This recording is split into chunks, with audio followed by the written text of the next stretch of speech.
ને જે ચંદ્રેશ છાત્રોના નામનો જે શખ્સ છે તેમને લોકોને લૂંટવાનું કામ છે તે કર્યું છે ને અત્યારે આ જે મંડપ છે તે મંડપમાં સ્વર હોવો જોઈએ, તે મંડપમાં ઉત્સાહ હોવો જોઈએ, જે લગ્ન ગીતો સંભળાવવા જોઈએ, પરંતુ અહીં જે પ્રકારનો સન્નાટો છે તે જોવા મળ્યો છે તે ખૂબ જ કરુણ બાબત છે। હવે પોલીસ છે તે અહીં પહોંચી છે અને પોલીસ દ્વારા તમામ રીતે સામાજિક જવાબદારી નિભાવવાની પણ એક કોશિશ છે તે કરવામાં આવી છે કે જે પણ પરિવાર અહીં હાજર હોય તો તેમને હિન્દુ સંસ્કૃતિ પ્રમાણે તેમને જે લગ્ન છે તે કરાવી શકે, પરંતુ અહીં કેટલા પરિવારો હાજર છે તે અંગે પોલીસ છે તે માહિતી મેળવી રહી છે અને ત્યારબાદ કાયદાકીય પ્રક્રિયા કે જેમના દ્વારા છેતરપિંડી કરવામાં આવી છે તેની સામે પણ કાર્યવાહી છે કરવામાં આવશે। પોલીસ એક સામાજિક જવાબદારી નિભાવી રહી છે, ઘરના મોભીની જેમ અત્યારે પોલીસનું વર્તન જોવા મળી રહ્યું છે। પણ ખાસ વાત મોહિત અહીં એ છે કે કોઈ 1, 2 કે 3 લોકોનું આટલું મોટું આયોજન તો હોય નહીં। 28 યુગલને ત્યાં પરણાવવાના હતા તો કોઈ જ વ્યક્તિ ત્યાં હાજર નથી કે જે જવાબદારી લઈ શકે। વર્કન્યા બાકી હોય એને ફ્રીમાં પરણાવવા તૈયાર છે।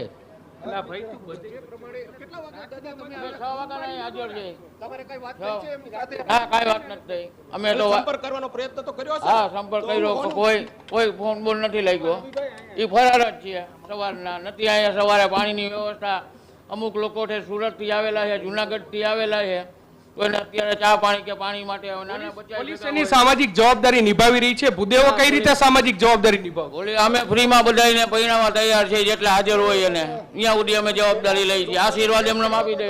તમે તૈયારી બતાવી હતી કારણ કે હવે તો ઘણા બધા જતા રહ્યા છે। હા, અમે બધાને ભૂદેવો છે તે પણ જે તૈયારી છે તે બતાવી રહ્યા છે કે તેઓ લગ્ન વિધિ છે તે કરાવવા માટે તૈયાર છે। જે પરિવારો અહીં હાજર છે આપણે એ લોકો સાથે વાત કરવાનો પ્રયત્ન કરીશું। બેન પોલીસ અહીં એમ કે છે કે અમે લગ્ન વિધિ અમે કરાવી દેશું, તમે શું કહેશો? તમે અહીંયા લગ્ન અત્યારે કરવાનું છો? અમે લગ્ન કરવા તૈયાર છે, પણ મહેરબાની કરીને શાંતિપૂર્વક બધાને લગ્ન પતવા જોઈએ અને જે દીકરીઓ ગયું છે એને બધાને પાછા બોલાવો એટલે એ લોકોને બી થઈ જાય। કેમ કે એક લગ્નનો ટાઈમ ન જવો જોઈએ। આજે એક એવી ઘડી છે કે લગ્નમાં આજ કોઈ બી દીકરીઓ છે તો શાંતિપૂર્વક એના ઘરે સાસરાને ત્યાં જાય। મહેરબાની કરીને જે દીકરીઓ ગયું હોય આજુબાજુમાં એને બધાને પણ એટલે પરિવારજનો છે તેઓ પણ તૈયાર છે અને તેઓ પણ કહી રહ્યા છે કે આ લગ્ન વિધિમાં તેઓ જોડાવા માટે તૈયાર છે। હવે આ સમગ્ર મામલે જે વિરોધ પક્ષના નેતા વસરામ સાગઠિયા છે તેઓ પણ અહીં પહોંચ્યા છે। વસરામભાઈ, આપના ચેનલો દ્વારા કે અહીંયા જે કાંઈ ખર્ચ થાય બાકીનો લોકો જેટલા રોકાય બધા જમવાથી માંડી બધી વ્યવસ્થા કરવા માટે અમે સક્ષમ છીએ। આપણે કરવા દેવા રાજકોટ શહેર કોંગ્રેસ પ્રમુખ અને હું વસરામ સાગઠિયા કરી દેવા માટે તૈયાર છે। વસરામભાઈ, કેટલું દુઃખદ કહેવાય, 27 લોકોનું સ્વપ્ન રોડાયું છે। 28 દીકરીઓને રોતી મેં જોયા આપના માધ્યમથી।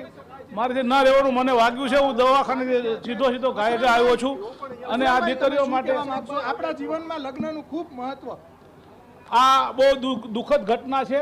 જેણે કર્યું છે એને કુદરત ક્યારેય માફ નહીં કરે, પણ અમે અમારી રાજકોટની પ્રજા તરીકે, રાજકોટના નાગરિક તરીકે આપણી લાગણી છે એ લોકોને સાથે અત્યારે રહી અને જેટલા કપલ વધ્યા છે બધાના અહીંયા લગ્ન પર કરાવીશું અને એને જમણવારની હા આપણે એના માટે જ હું આવ્યો છું। હા, તૈયારી બતાવું છું, હું એના માટે જઈ રહ્યો છું। મને વાગ્યું પગે આપ જોઈ શકો છો, તેમ છતાં મેં કુદ આવ્યો છું। લેભાગુ તત્વો સામે શું કાર્યવાહી થવી? એની સાથે પોલીસને લીગલી જે કાર્યવાહી થાય બધી કરવી પોલીસ જોઈએ। વરઘોડા વરઘોડા કાઢવા જોઈએ। ચંદ્રેશ છત્રોલા ની બધા આયોજકો છે એના આયોજકોના વરઘોડાને ગામમાં ફેરવવા જોઈએ અને જાહેરમાં માર મારવો જોઈએ। જાહેરમાં આપ હું જે વાત કરું છું કાયદા બહાર વાત કરું તેમ છતાંય કરવા માટે મજબૂર છું અને એ કરવી જોઈએ। 28 જાન પરત ગઈ છે અહીંથી ફરજ।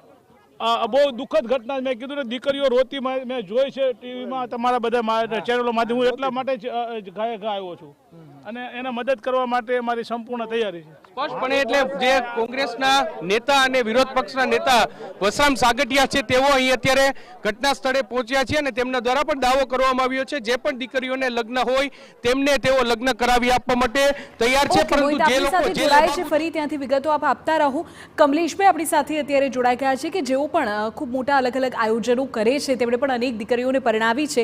કમલેશભાઈ, જ્યારે આ પ્રકારના દ્રશ્યો આપ જુઓ ત્યારે કેવું થાય? કારણ કે તમે જુઓ 28 દીકરીઓની આંખમાં આંસુ છે, પરિવાર રજડી પડ્યો છે, કોઈને ચા પાણી સુદ્ધાનું પૂછવામાં આવ્યું નથી।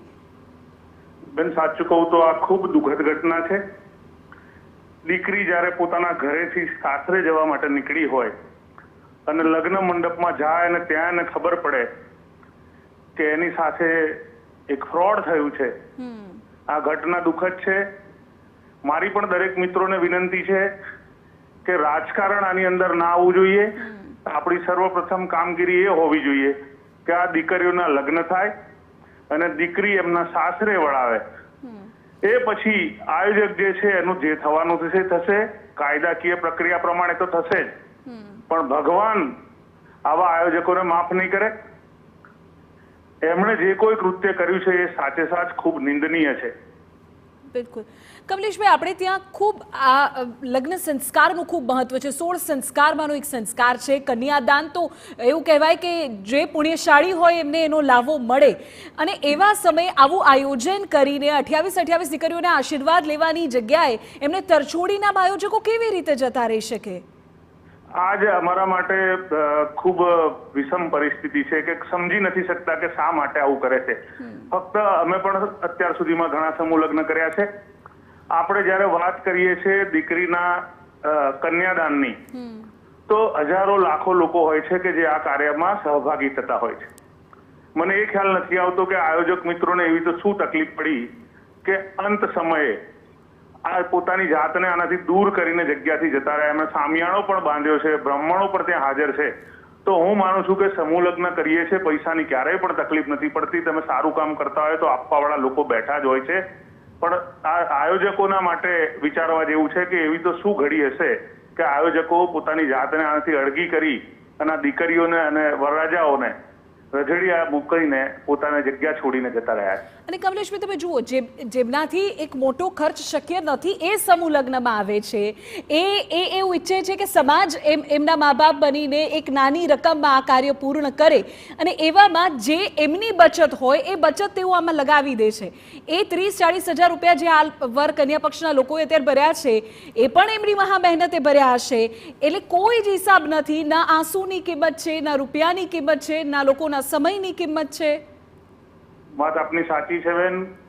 સમૂહ લગ્ન મધ્યમ પરિવારના લોકો કરે છે, પણ સાથે સાથે હું તો 10 વર્ષથી આ સમૂહ લગ્ન સાથે જોડાયેલો છું. એક નવો ટ્રેન્ડ શરૂ થયો છે, કારણ કે અત્યારે સમાજમાં દેખાદેખીમાં ખૂબ રૂપિયાનો ખર્ચ કરીને લગ્ન કરતા હોય છે અને મા બાપ ક્યાંક દેવાના ડુંગર હેઠળ દબાતા હોય છે. પણ સમૂહ લગ્નમાં પોતાના પરિવારના દીકરા કે દીકરીનું લગ્ન કરાવીને તેઓ આ ખર્ચમાંથી બચતા હોય છે. આખી જિંદગી એના વ્યાજના હપ્તા ભરવામાંથી બચતા હોય છે. એકાદ સમૂહ લગ્નમાં જો આવું ક્યાંક થશે ને લોકોનો આ સમૂહ લગ્ન ઉપરથી વિશ્વાસ ના ઉઠી જાય, એટલે મારું રાજકોટના લોકોને પણ વિનંતી છે આપના માધ્યમથી કે કઈ પણ રીતે બધા જ લોકો ભેગા થઈ, જેટલી સામાજિક સંસ્થાઓ છે એમણે ભેગા થઈને અત્યારે કોઈ પણ રીતે આ પ્રસંગને પાર પાડી દેવો જોઈએ. આ પછી આયોજકનું શું કરવું એ સરકાર વિચારશે, પોલીસ વિચારશે, અને ભગવાન તો છે જ વિચારવા માટે. બિલકુલ. આભાર કમલેશભાઈ, મારી સાથે જોડાવા બદલ. મોહિત, અમારા સંવાદદાતા અત્યારે રાજકોટમાં એ સ્થળ પરથી હાજર છે કે જ્યાં સમૂહ લગ્નનું આયોજન થયું છે.